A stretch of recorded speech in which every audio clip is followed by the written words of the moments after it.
ವಾಲ್ಮೀಕಿ ನಿಗಮದ 187 ಕೋಟಿ ಅಕ್ರಮ ವರ್ಗಾವಣೆ ಕೇಸ್ಗೆ ಸಂಬಂಧಪಟ್ಟಂತೆ ಅಪ್ಡೇಟ್ಗಳು ಸಿಗ್ತಾ ಇದೆ. ಈಗಾಗಲೇ 18 ಕಡೆ ದಾಳಿಯನ್ನ ನಡೆಸಲಾಗಿದೆ.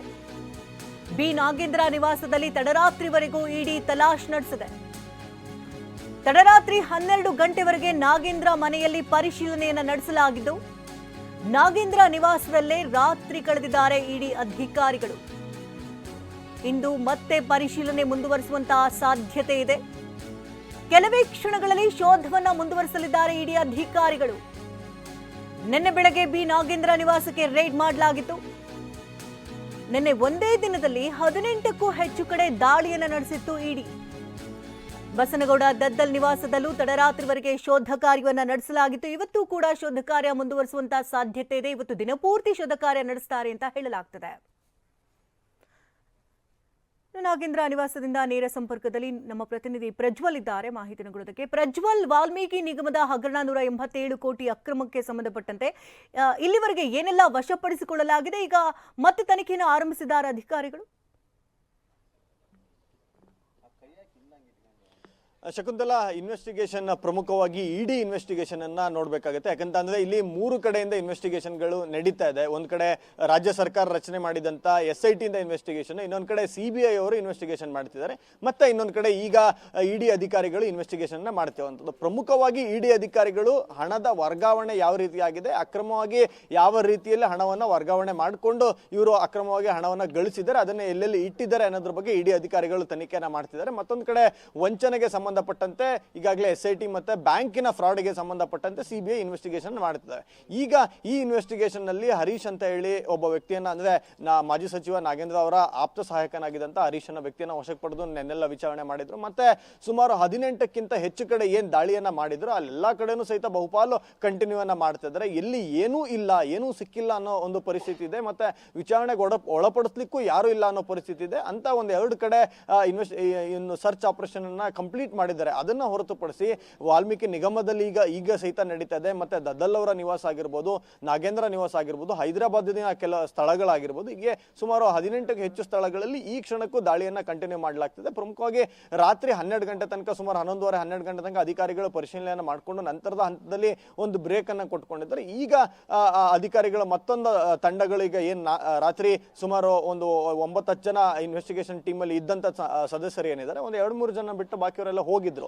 ಈಗ ಅವರೆಲ್ಲರೂ ಕೂಡ ವಾಪಸ್ ಬರ್ತಾರೆ, ಮತ್ತೆ ಕಂಟಿನ್ಯೂ ಆಗುತ್ತೆ. ಬೇರೆ ಎಲ್ಲ ಸ್ಥಳಗಳಲ್ಲಿ ಸಿಕ್ಕಂತ ದಾಖಲಾತಿಗಳಾಗಿರ್ಬೋದು, ಅದಕ್ಕೆ ಸಿಕ್ಕಂತ ಒಂದಷ್ಟು ಅಂಶಗಳಾಗಿರ್ಬೋದು, ಮತ್ತೆ ಅದು ಬೇಕಾದಂತ ಎವಿಡೆನ್ಸ್ಗಳು, ಬೇರೆ ಬೇರೆ ರೀತಿಯ ಹಣಕ್ಕೆ ಸಂಬಂಧಪಟ್ಟಿದ್ದು, ಟ್ರಾನ್ಸಾಕ್ಷನ್ಗೆ ಸಂಬಂಧಪಟ್ಟಿದ್ದು, ಇದೆಲ್ಲದಕ್ಕೂ ಏನಾದರೂ ಡಾಕ್ಯುಮೆಂಟೇಶನ್ಗಳು ಸಿಕ್ಕರೆ ಅದಕ್ಕೆ ಸಂಬಂಧಪಟ್ಟಂತ ಕ್ವಶನರಿಯನ್ನ ಮಾಡ್ಕೊಳ್ಳುವಂತದ್ದಾಗ್ಬೋದು, ಅದಕ್ಕೆ ಪೂರಕವಾದಂತ ಡಾಕ್ಯುಮೆಂಟ್ಗಳನ್ನ ಇಲ್ಲಿ ಏನಾದ್ರು ಹುಡುಕುವಂತ ಕೆಲಸ ಆಗ್ಬೋದು. ಹೀಗಾಗಿನೇ ಅಧಿಕಾರಿಗಳು ಇಡಿ ರೇಡ್ ನಡೆದಂತ ಸಂದರ್ಭದಲ್ಲಿ ಎಲ್ಲಾ ಕಡೆ ಮುಗಿಯ ತನಕ ಅಧಿಕಾರಿಗಳು ಹೊರಗಡೆ ಹೋಗಲ್ಲ. ಹೀಗಾಗಿ ಇವತ್ತು ಸಂಜೆ ತನಕ ನಡೀಬಹುದು. ಶಕುಂತಲಾ, ಧನ್ಯವಾದ ಪ್ರಜ್ವಲ್ ತಮ್ಮ ಅಪ್ಡೇಟ್ಸ್ಗಾಗಿ.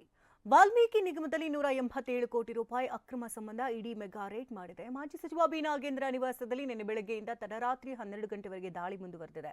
ಬಸನಗೌಡ ದದ್ದಲ್ ಮನೆಯಲ್ಲಿ ತಡರಾತ್ರಿವರೆಗೂ ತಲಾಶ್ ನಡೆಸಲಾಗಿದ್ದು, ಇಂದೂ ಕೂಡ ಪರಿಶೀಲನೆ ಮುಂದುವರಿಯಲಿದೆ.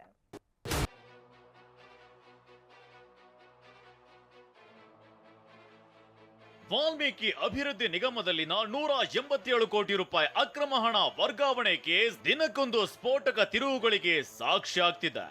ಅಧಿಕಾರಿಗಳ ಆಡಿಯೋ ಸ್ಫೋಟಗೊಂಡಿದ್ದು ರಾಜಕೀಯ ವಲಯದಲ್ಲಿ ಸಂಚಲನ ಮೂಡಿಸಿದೆ. ಈ ಪ್ರಕರಣದ ತನಿಖೆಯನ್ನ SIT ನಡೆಸುತ್ತಿರುವ ಬೆನ್ನಲ್ಲೇ ಕೇಂದ್ರದ ಇಡಿ ಎಂಟ್ರಿ ಕೊಟ್ಟಿದ್ದು ಪ್ರಕರಣಕ್ಕೆ ರೋಚಕ ಟ್ವಿಸ್ಟ್ ನೀಡಿದೆ.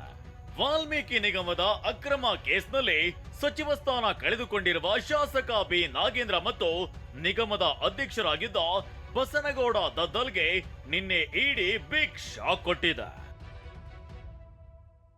ತಡರಾತ್ರಿವರೆಗೂ ಬಿ ನಾಗೇಂದ್ರ ಮನೆಯಲ್ಲಿ ಪರಿಶೀಲನೆ. ಬೆಂಗಳೂರಿನ ಡಾಲರ್ಸ್ ಕಾಲೋನಿ ನಿವಾಸದಲ್ಲಿ ತಲಾಶ್. ನಿನ್ನೆ ಬೆಳಿಗ್ಗೆ ಏಕಾಏಕಿ ಇಡಿ ಅಧಿಕಾರಿಗಳು ಮಾಜಿ ಸಚಿವ ಬಿ ನಾಗೇಂದ್ರ ಮನೆ ಮೇಲೆ ದಾಳಿ ನಡೆಸಿದ್ರು. ನಾಗೇಂದ್ರ ಆಪ್ತರು ಶಾಸಕ ಬಸನಗೌಡ ದದ್ದಲ್ ಮಾಜಿ PA ಪಂಪಣ್ಣ, ವಾಲ್ಮೀಕಿ ನಿಗಮದ ಮಾಜಿ ಅಧ್ಯಕ್ಷ ಪದ್ಮನಾಭ್ ನಿವಾಸ ಸೇರಿದಂತೆ ಒಟ್ಟು 18 ಕಡೆಗಳಲ್ಲಿ ರೇಡ್ ಮಾಡಿ ದಾಖಲೆಗಳನ್ನ ಜಾಲಾಡಿದ್ರು. ಅದರಲ್ಲೂ ಬಿ ನಾಗೇಂದ್ರರ ಕಚೇರಿ, ಬೆಂಗಳೂರಿನ ನ್ಯೂ BL ರಸ್ತೆಯಲ್ಲಿರುವ 2 ಫ್ಲಾಟ್ಗಳು, ಬಳ್ಳಾರಿಯಲ್ಲಿ ಮನೆ, ಬೆಂಗಳೂರಿನ ಡಾಲರ್ಸ್ ಕಾಲೋನಿಯಲ್ಲಿರುವ ಫ್ಲಾಟ್ನಲ್ಲಿ ರೇಡ್ ಮಾಡಿ ಪರಿಶೀಲನೆ ನಡೆಸಿದ್ರು. ನಾಗೇಂದ್ರ ಮನೆಯಲ್ಲಿ ರಾತ್ರಿ ಇಡೀ ಮುಂದುವರಿದ ಶೋಧ. ಡಾಲರ್ಸ್ ಕಾಲೋನಿಯಲ್ಲಿರುವ ಬಿ ನಾಗೇಂದ್ರ ಮನೆಯಲ್ಲಿ ರಾತ್ರಿ ಇಡೀ ಇಡಿ ತಂಡ ಬೀಡು ಬಿಟ್ಟಿತ್ತು. ಜಾರಿ ನಿರ್ದೇಶನಾಲಯದ 6 ಅಧಿಕಾರಿಗಳ ತಂಡ ಮಿಡ್ ನೈಟ್ ವರೆಗೂ ಕಡತಗಳ ಪರಿಶೀಲನೆ ಮಾಡಿದೆ. ಅಲ್ಲದೆ ತಡರಾತ್ರಿ ನಾಗೇಂದ್ರ ಮನೆಗೆ ಅವರ ಪಿಎ ಹರೀಶ್ನನ್ನ ಕರೆತಂದು ವಿಚಾರಣೆ ನಡೆಸಲಾಗಿದೆ. ಇಂದು ಕೂಡ ಪರಿಶೀಲನೆ ಮುಂದುವರಿಯುವ ಸಾಧ್ಯತೆ ಇದೆ. ದದ್ದಲ್ ನಿವಾಸದಲ್ಲೂ ತಡರಾತ್ರಿವರೆಗೆ ಶೋಧ. ರಾಯಚೂರು ಗ್ರಾಮಾಂತರ ಕಾಂಗ್ರೆಸ್ ಶಾಸಕ ವಾಲ್ಮೀಕಿ ನಿಗಮದ ಅಧ್ಯಕ್ಷ ಬಸನಗೌಡ ದದ್ದಲ್ಗೂ ಇಡಿ ಗ್ರಿಲ್ ಮಾಡಿದೆ. ಯಲಹಂಕ ಹೊರವಲಯದ ಶ್ರೀನಿವಾಸಪುರದಲ್ಲಿರುವ ದದ್ದಲ್ನ ವಿಲ್ಲಾದಲ್ಲಿ ತಡರಾತ್ರಿವರೆಗೆ ಶೋಧ ನಡೆಸಿದೆ. ಇಂದು ಕೂಡ ಪರಿಶೀಲನೆ ಮುಂದುವರಿಯುವ ಸಾಧ್ಯತೆ ಇದೆ. ದದ್ದಲ್ ಪಿಎ ಪಂಪಣ್ಣ ಮನೆಯಲ್ಲಿ ಇಡಿ ಟೀಮ್ ಬೀಡು. ರಾಯಚೂರಿನ ರಾಯಲ್ ಪೋರ್ಟ್ ಅಪಾರ್ಟ್ಮೆಂಟ್ನಲ್ಲಿರುವ ಬಸನಗೌಡ ದದ್ದಲ್ ಮಾಜಿ ಪಿಎ ಪಂಪಣ್ಣ ಫ್ಲಾಟ್ನಲ್ಲಿ ತಡರಾತ್ರಿವರೆಗೂ ಇಡಿ ಟೀಮ್ ಬೀಡು ಬಿಟ್ಟಿತ್ತು. ಅಧಿಕಾರಿಗಳು ಝೊಮ್ಯಾಟೊ ಮೂಲಕ veg pizza, veg Hyderabadi biryani, curd rice, tandoori roti, boondi mix, blue ಕಾರ್ಕೋ, ಬಟರ್ ಪನ್ನೀರ್ ಮಸಾಲಾ ಆರ್ಡರ್ ಮಾಡಿ ತರಿಸಿಕೊಂಡ್ರು. ಪದ್ಮನಾಭ್ ಮತ್ತು ನಾಗೇಂದ್ರ ಆಪ್ತರ ಮನೆ ಮೇಲೂ ರೇಡ್. ವಾಲ್ಮೀಕಿ ನಿಗಮದ ಮಾಜಿ ಎಂಡಿ ಪದ್ಮನಾಭರ ಕೊಡಿಗೆಹಳ್ಳಿಯಲ್ಲಿರುವ ನಿವಾಸ, ನಾಗೇಂದ್ರರ 4 ಆಪ್ತರ ಮನೆ ಮೇಲೂ ರೇಡ್ ನಡೆಸಿ ಮಹತ್ವದ ದಾಖಲೆಗಳನ್ನ ವಶಪಡಿಸಿಕೊಳ್ಳಲಾಗಿದೆ. ಅಲ್ಲದೆ ತೆಲಂಗಾಣ ಕೋಆಪರೇಟಿವ್ ಬ್ಯಾಂಕ್ಗಳ ಒಕ್ಕೂಟದ ಅಧ್ಯಕ್ಷ ಸತ್ಯನಾರಾಯಣ ಎಡ್ಕಾರಿಯ ಮನೆ ಮೇಲೆ ಮತ್ತು ಖಾಸಗಿ ಮಧ್ಯವರ್ತಿ ಸತ್ಯನಾರಾಯಣ ವರ್ಮಾ ಮನೆಯಲ್ಲೂ ಜಾಲಾಡಲಾಗಿದೆ. ಇನ್ನು ಯೂನಿಯನ್ ಬ್ಯಾಂಕ್ನ 3 ಸಿಬ್ಬಂದಿಗೆ ಸೇರಿದ ಸ್ಥಳಗಳಿಗೂ ರೇಡ್ ಮಾಡಿದೆ. ಒಟ್ನಲ್ಲಿ ವಾಲ್ಮೀಕಿ ನಿಗಮದ ಕರ್ಮಕಾಂಡ ಭೇದಿಸಲು ಇಡಿ ಎಂಟ್ರಿ ಕೊಟ್ಟಿದ್ದು ಮಾಜಿ ಸಚಿವ ಬಿ ನಾಗೇಂದ್ರಗೆ ಕಂಟಕ ತಂದಿಟ್ಟಿದೆ. ತನಿಖೆಯಲ್ಲಿ ಇನ್ನು ಯಾರ್ಯಾರ ಹೆಸರು ಹೊರಬರುತ್ತೋ ಗೊತ್ತಿಲ್ಲ.